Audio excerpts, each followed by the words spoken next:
Olá, meu nome é Pablo Vilaça, sou crítico de cinema e diretor do portal Cinema em Cena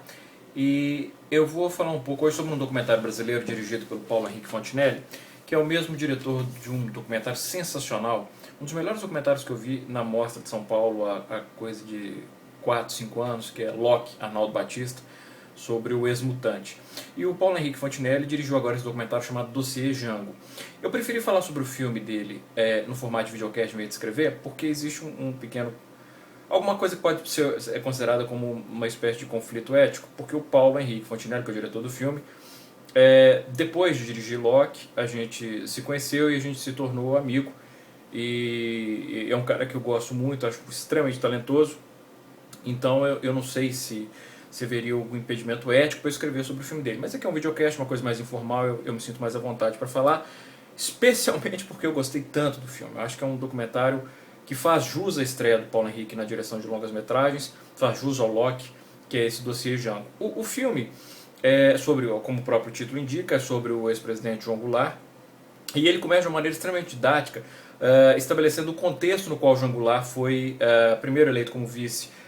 do Kubitschek, depois do Jânio Quadros, quando ele foi eleito, inclusive, vice do Juscelino, ele teve mais votos que o Juscelino, que foi eleito presidente.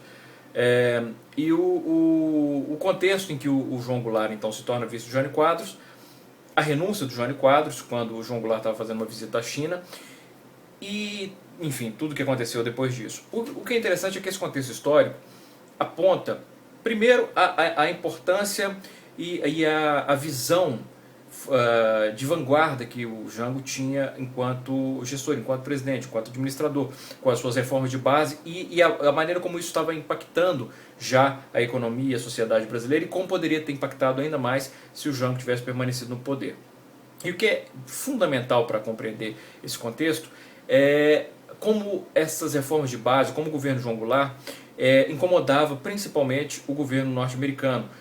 que fazia uma interferência brutal nas políticas internas dos países da América Latina naquela época, aliás, até hoje. E para provar esse ponto, inclusive, o Paulo Henrique ele usa imagens de arquivo, tanto de programas televisivos dos Estados Unidos, um programa da CBS, em que eles apontam o perigo do Brasil se tornar um regime comunista,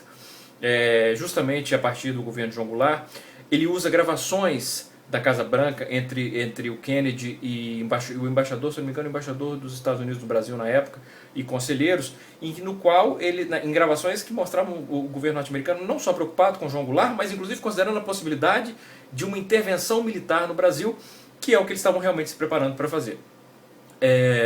A partir daí, o documentário, sempre de uma maneira, como eu falei, muito didática, mostra a deposição de Jango, a breve existência encampada pelo Leonel Brizola no Sul, que levou ao João Goulart a permanecer, a assumir o Brasil num regime parlamentarista, até que eventualmente ele realmente foi dado o golpe no Brasil, com a ajuda do Congresso, e o João Goulart teve que fugir para o Sul. Muito bem. Mas esse é só o começo do filme. É um resgate histórico importante, mas é só o começo do filme. Porque a partir daí, o filme, o Dossiê Jango, faz uma coisa que é absolutamente fascinante, que é começar a mostrar uma coisa que muitos já deveriam ter percebido, que é a coincidência conveniente de que grandes líderes da América Latina de oposição, numa América Latina que estava no qual que estava sendo tomada por uma verdadeira epidemia de ditaduras, como as principais lideranças que provavelmente assumiriam o poder com o fim dessas ditaduras, provavelmente punindo os militares que deram o golpe, essas lideranças começaram a morrer, inclusive na Frente Ampla, no caso dos líderes da Frente Ampla no Brasil, o Juscelino, Carlos Lacerda, enfim, todas as ressalvas ao Carlos Lacerda à parte, mas ele nesse momento era importante para a democracia, e o próprio João Goulart, que morreram no espaço de 9 meses. Juscelino no acidente de automóvel, depois o João Goulart no ataque cardíaco, e o Carlos Lacerda depois de ter tomado uma vacina contra a gripe. E aí o documentário começa a estabelecer a probabilidade forte de que todos eles tenham sido assassinados e mostrar como o Jango poderia ter sido assassinado. Eu sei que a princípio isso pode soar como teoria da conspiração, e realmente é interessante porque um cara do meu lado, a primeira vez que a teoria de que o Jango teria sido assassinado aparece no filme, é o Leonel Brizola numa entrevista dizendo isso, o cara que está do meu lado riu, como se fosse uma piada. E à medida que o filme foi caminhando, eu fui vendo claramente a postura desse cara ao meu lado mudando, e mais tarde, quando alguém no filme comenta que todas as pessoas que estavam envolvidas no caso de João Goulart começaram, 16 a 17 pessoas, testemunhas relacionadas direto ou indiretamente à morte do João Goulart, começaram a morrer também de ataque cardíaco, o cara ao meu lado já começou a rir, mas há uma intenção de...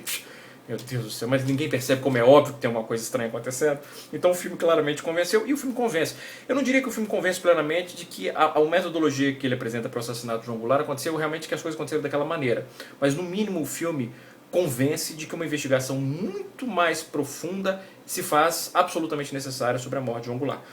E isso é muito interessante, vindo de um filme que está divulgando uma teoria que pode soar como coisa de maluco. O Paulo Henrique faz isso de uma maneira espetacular, com entrevistas, imagens de arquivo, fotos, e uma entrevista com um personagem chave, que eu não vou contar tudo, né, para quem viu o filme, mas é um personagem chave que revela coisas que realmente ele só poderia saber se ele tivesse tido algum tipo de envolvimento nesse possível assassinato de João Goulart. É um filme fundamental, é um filme importantíssimo para o resgate histórico brasileiro, e que no final inclusive faz uma homenagem a todas as vítimas da ditadura. E encerra com uma fala do filho do João Goulart, que é uma fala que na sessão que eu estava inspirou aplausos de pé de toda a plateia. É um filme magnífico. Eu digo isso feliz por ter tanto carinho pelo diretor, pelo Paulo Henrique, mas também por ver confirmada a impressão que eu coloquei na crítica do Locke há muito tempo, mesmo antes de conhecer o Paulo Henrique, de que ali nascia um grande diretor, e realmente nasceu. Dossiê Jango é um filmaço, um dos melhores filmes brasileiros do ano. É isso, um grande abraço e bons filmes.